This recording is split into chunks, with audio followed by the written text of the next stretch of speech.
हरियाणा तैयार है विकास की एक बड़ी रफ्तार के लिए और ये प्रभाव हैं हाल ही में हुए जीएसटी दरों में कटौती से, जिसमें उद्योगों और घरेलू उपभोग में सकारात्मक बदलाव आए हैं।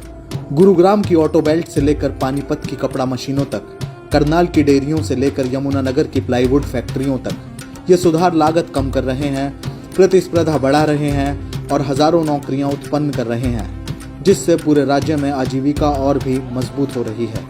गुरुग्राम मानेसर बावल ऑटो हब में जहां लाखों श्रमिक कार्यरत हैं, वाहनों और उनके पार्ट्स पर जीएसटी 28% से घटाकर 18% हो गया है, जिससे कीमतें 8 से 10% कम हुई हैं और सहायक निर्यातकों की लागत भी कम हुई है। फरीदाबाद का इंजीनियरिंग और मशीन टूल सेक्टर, जहां 2 लाख से अधिक श्रमिक हैं, उन्हें इसका सीधा लाभ हो रहा है, जिससे कि भारी उपकरण घरेलू और अंतर्राष्ट्रीय बाजारों में सस्ते हो रहे हैं। कृषि, जिस पर लाखों किसान परिवार निर्भर हैं, उससे संबंधित ट्रैक्टर, हार्वेस्टर और कृषि उपकरणों पर केवल 5% जीएसटी से उन्हें इसका सीधा लाभ मिल रहा है। साथ ही उर्वरकों पर भी 5% जीएसटी लागू है, जिससे लागत कम हो रही है और मशीनीकरण को बढ़ावा मिल रहा है।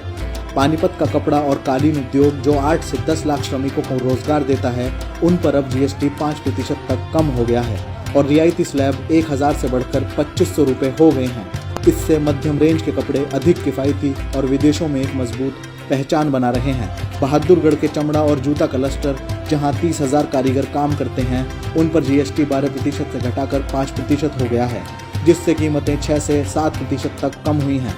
यमुनानगर का प्लाईवुड सेक्टर, जो 20,000 से अधिक नौकरियां देता है, अब केवल 5% जीएसटी के दायरे में है, जिससे फर्नीचर और पैकेजिंग की लागत कम हो रही है। वहीं हरियाणा के उभरते उद्योग जैसे सौर पैनल, नवीनीकरणीय उपकरण और ड्रोन 5% जीएसटी से लाभान्वित हो रहे हैं, जिससे पूंजीगत लागत कम हो रही है और उच्च कौशल वाली नौकरियां उत्पन्न हो रही हैं। करनाल की डेयरियों, जिनमें 1 लाख से अधिक कर्मचारी कार्यरत हैं, से लेकर गुरुग्राम के शोरूम तक ये सुधार घरेलू खर्च में कमी ला रहे हैं और मांग को बढ़ा रहे हैं और हरियाणा को विकसित भारत 2047 की दिशा में तेजी से आगे ले जा रहे हैं।